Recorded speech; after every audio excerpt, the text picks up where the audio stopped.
Bungee jumping. अरे वो खुद रस्ता तोड़ दिया उसको, बंदा गिरा है ऊपर से।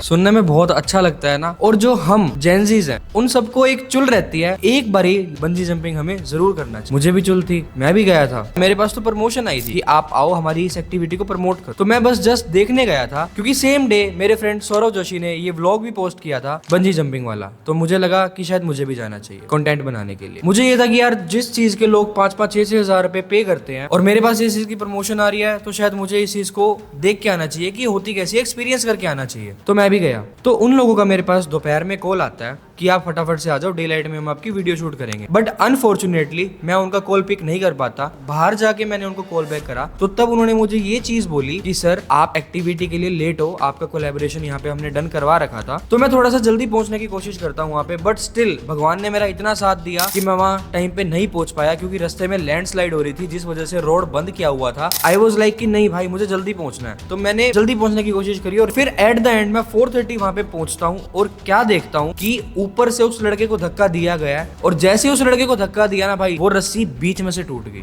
और मेरी रूह तब कांप गई जब मैंने टाइम देखा और टाइम था 4:33। इसका मतलब ये कि अगर मैं टाइम पे पहुंच जाता या थोड़ा सा पहले पहुंच जाता तो उसकी जगह आज मैं होता। हालांकि उसको भी चोट लगी है भाई, उसको भी बहुत ज्यादा खून वगैरह आ रहा था। वो भी मेरा भाई है भाई, गुड़गांव से ही है, तो उसका भी मुझे बहुत दुख है। बट मैं वहां पे स्टिल अपने आप को भी लेके चल रहा हूँ क्योंकि मैं अपने आप को फील कर पा रहा हूँ कि अगर मैं गलती से टाइम पे पहुंच जाता तो भाई उसकी जगह मैं होता। भगवान के साथ साथ आप लोगों की दुआएं ने भी भाई मेरा बहुत साथ दिया है। जो आप लोग मेरी वीडियोस देख के इतना खुश होते हो, इतना हंसते हो, शायद वो आप लोगों की ही दुआएं हैं जो मैं आज आपके सामने सेफ बैठा हूँ। तो इस सारी सिचुएशन में मेरे साथ था मेरा दोस्त सचिन जो कि व्लॉग बना रहा था उस टाइम पे, तो मैं उसको भी साथ में बुलाना चाहूंगा। तो भाई उस टाइम पे मेरा ध्यान तो था सामने ड्राइविंग करने पे। उसी टाइम मुझे सचिन बताता है कि भाई वो लड़का जो है ऊपर से गिर गया और उसकी रस्सी टूट गई है। तो आई वाज लाइक कि अरे भाई वो कट रोप होता है, वो आजकल कट रोप वाला चला हुआ है ना, कट रोप बंजी जंपिंग, जिसमें ये होता है कि वो रस्सी को काट देते हैं फिर वो गिरा देते हैं, बट वो नीचे सपोर्ट में एक रस्सी और होती है। तो आई वाज लाइक कि वो होगा। चल कट रोप होता है वो देखिए सारे के सारे भागे, वो गिरा तो नहीं, वो बनने लगा गिरा है वो। तो इसका रिएक्शन ऐसा था कि नहीं भाई वो सच में गिर गया। तो मुझे था कि यार ऐसे कैसे हो सकता है, मतलब इंडिया में आज तक ऐसा कोई केस हुआ ही नहीं कि कोई लड़का बंजी जंपिंग से गिर गया हो। तो उसके बाद हम लोग क्या करते हैं कि हम लोग सीधा गाड़ी लेके अंदर घुस जाते हैं। वो गार्ड रोक रहा होता है कि आप गाड़ी पार्किंग में लगाओ। मैंने कहा रुक जा भाई, हम गाड़ी सीधा अंदर लेके घुस जाते हैं और हम देखते हैं कि वहां पे एकदम लोगों की भगदड़ मचे। ये सारी सिचुएशन देखने के बाद मुझे ये नहीं समझ आता कि वहां पे हुआ क्या है। तो इतने में ही सचिन देखता है कि जहाँ पे भीड़ जा रही है, तो सचिन भी भीड़ के साथ साथ वहां पे जाता है और ऊपर जाके देखता है कि लड़का जो है वो एक लोहे के शेड पे गिरा हुआ है जिसको हम टीन भी कहते हैं। और उस टाइम पे जिस टाइम मैं ऊपर जा रहा था, क्योंकि सुजल को पता नहीं चल रहा था कि रास्ता किस साइड से है, तब मैंने देखा कि स्टेयर से लोग है, बहुत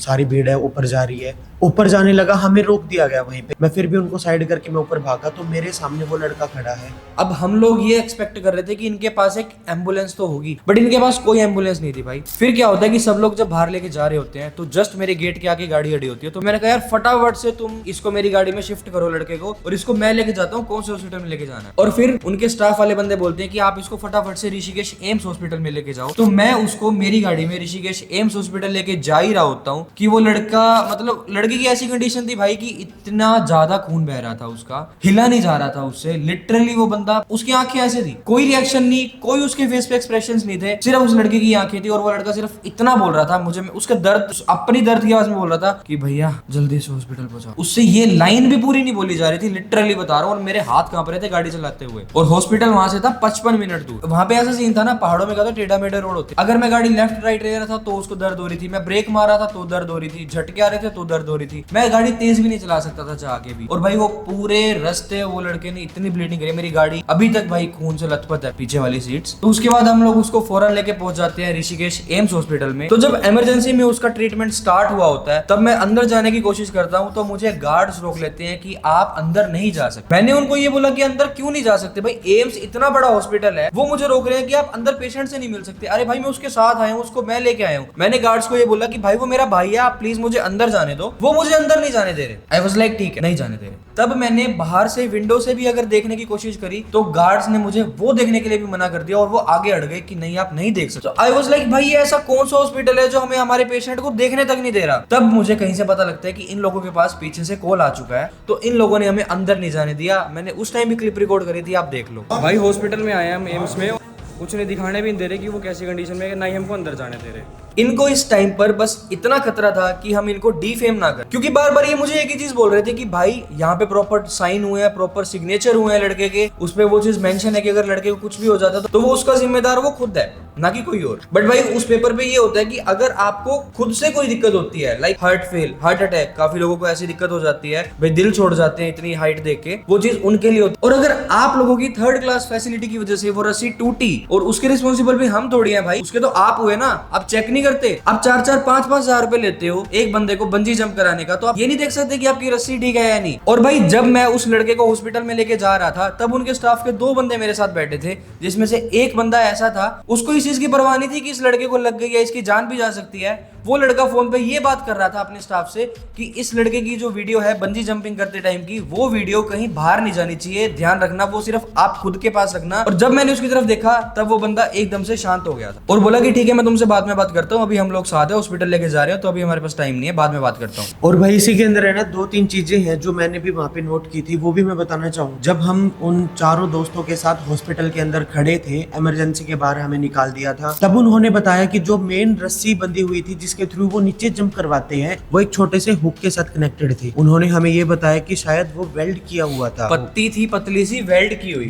हाँ, वो उन्होंने ही बताया जो उसके साथ दोस्त थे। सबसे मेन मैं ये कहना चाहूंगा कि जब बंजी जंपिंग करवा रहे थे वहाँ पे, हमने देखा कि नीचे बिल्कुल ओपन है, ना तो वहाँ पे कोई नेट लगा हुआ था, ना ही किसी तरीके की नीचे फैसिलिटी दे रखी थी कि अगर बंदा गलती से नीचे गिर जाए तो किसी चीज के ऊपर अटक कर वो सेफ हो। ना ही कोई मैट्रेस नीचे दे रखे थे, ना कोई जाल बिछाया हुआ था, हमने इस तरह की कोई चीज वहाँ पर देखी ही नहीं। अगर मैं उसकी हाइट की बात करूँ, 180 फीट थी। आप खुद सोच सकते हो कि इतनी हाइट से एक बंदा डायरेक्ट जंप कर रहा है बिना किसी भी सहारे के, बिना किसी भी सपोर्ट के, वो नीचे कूद रहा है और नीचे लगता है। फिर से वो बंदा गिरा हुआ था, मैं देख रहा था उसको बार बार, कोई भी रिएक्शन उस बंदे का नहीं था, वो बिल्कुल सुन होके पड़ा था। कोई भी उसको ट्रीट करने के लिए कोई डॉक्टर नहीं होता कि उसका ऑक्सीजन लेवल चेक कर पाए, उसका बीपी चेक कर पाए कि बंदा नॉर्मल है, कितनी देर तक हम हॉस्पिटल पहुंचे तो बंदा बचा रह सकता है।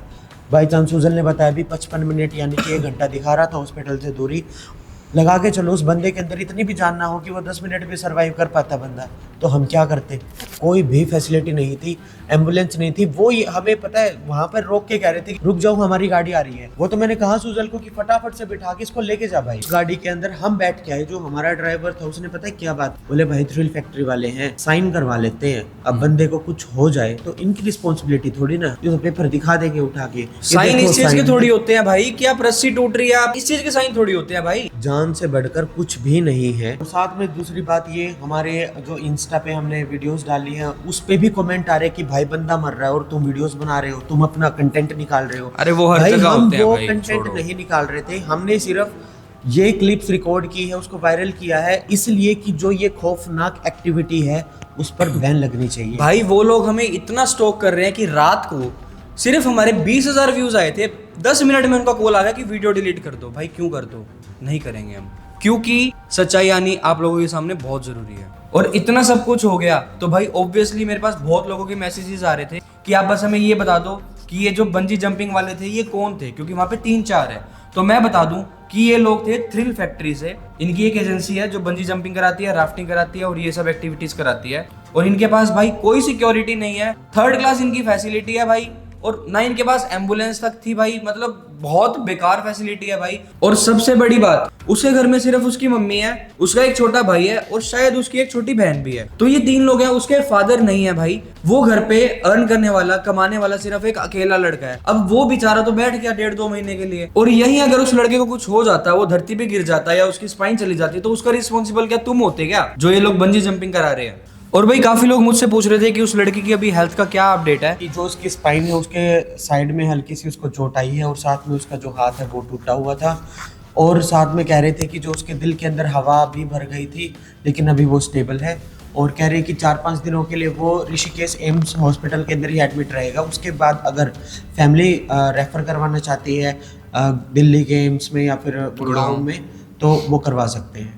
तो भाई मेरी गवर्नमेंट ऑफ हरियाणा से, गवर्नमेंट ऑफ उत्तराखंड से सिर्फ एक ही रिक्वेस्ट है जो इस टाइप की एक्टिविटी करवाते हैं उनका एक सर्वे होना चाहिए कि उनके पास पूरी की पूरी सिक्योरिटी, पूरी की पूरी सेफ्टी है या नहीं। Ambulance, doctor, oxygen cylinder. और साथ में जब वो जंप करवाते हैं नीचे कोई प्रोटेक्शन लगाई हुई है नीचे कि वो जंप करे, बाई चांस गलती से जैसे ये रस्सा टूट गया था नीचे जाके बंदा सेफ रहे। बट भाई मैं तो यही कहूंगा कि एक्टिविटी ही बैन होनी चाहिए। मैं चाहूंगा ही नहीं कि एक्टिविटी कंटिन्यू हो। भाई प्रिकॉशंस के साथ भी कंटिन्यू करने का फायदा नहीं है। अगर वो बंदा नट पे भी गिरता है तो भी उसकी रीढ़ की हड्डी जाने के चांसेस हैं। तो भाई एक्टिविटी ही बैन होनी चाहिए। और ये मैं अकेला नहीं करवा सकता भाई, इसमें मुझे आप सब लोगों का भी साथ चाहिए भाई। तो ये एक्टिविटी कोई भी मत करना भाई। मैं कह रहा हूँ कभी भी किसी के साथ भी, अपने दोस्तों के साथ, फैमिली के साथ जाओ तो भाई किसी को मत बोलना कि एक्टिविटी कोई करो, और ना ही हम ये चीज करेंगे, ना ही कोई भी इन्फ्लुएंसर आगे से इस एक्टिविटी को प्रमोट करेगा। और भाई मेरी वीडियोस में इतने लोग टैग कर रहे हैं सौरभ जोशी को कि उसने ये एक्टिविटी कल ही प्रमोट करी है। तो भाई मैं बता दूं, पहली बात तो वो मेरा दोस्त है, बहुत पुराना दोस्त। हमारा मोटिव किसी को नुकसान पहुंचाना नहीं होता भाई। उसने वो चीज प्रमोट करी, मैं भी वो प्रमोट ही करने जा रहा था। बट जब मुझे पता लगता है कि ये सब सच्चाई है, ऐसा भी हो सकता है, तो मेरा फर्ज ये था कि मैं तुम लोगों को उस चीज की सच्चाई दिखाऊं कि भाई ये चीज कभी जिंदगी में नहीं करना।